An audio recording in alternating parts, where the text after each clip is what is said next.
tumeweza kuwa na matukio, jumla ya matukio ya uokoaji 15 kwa mwaka mzima.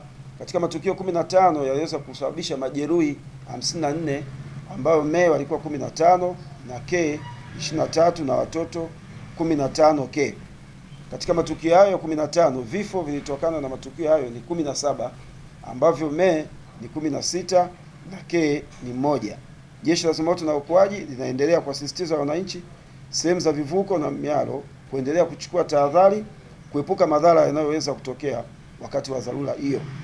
Ikumbukwe kuwa huduma ya zimamoto na uokoaji zinatolewa bure, hivyo epuka kutumia vishoka, na kwa kazi za zimamoto ni kosa kisheria na adhabu ipo, ikiwa ni pamoja na kufikishwa mahakamani. Wapo watu ambao wanatumia mwanya huu sasa kwenda kufanya kazi za zimamoto, wakati huo wao sio wazimamoto.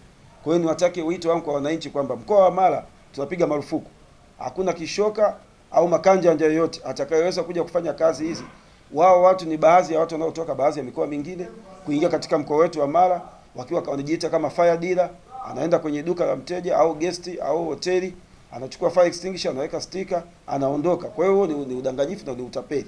Kwa hiyo mkoa wa Mara, kama kamanda wa mkoa upande wa zimamoto, napiga marufuku mtu yeyote atakayeingia katika mkoa wa Mara pasipo kufuata utaratibu, basi hiyo sheria itachukua mkondo wake. Na niwatake tu wananchi, kama mtu amekuja akajitambulisha anatoka jeshi la zimamoto, amevaa sare, muombe uniform, na hata kama hajavaa sare muombe kitambulisho ili iweze kubaina. Pale inapotokea tatizo, basi ofisi ya zimamoto ipokee taarifa, toa taarifa kwa jeshi la zimamoto na uokoaji kupitia hata namba ya kamanda 0764 61 60 65, au uende kwenye kituo cha zimamoto kilicho karibu na wewe ili kuweza kutoa tahadhari hiyo.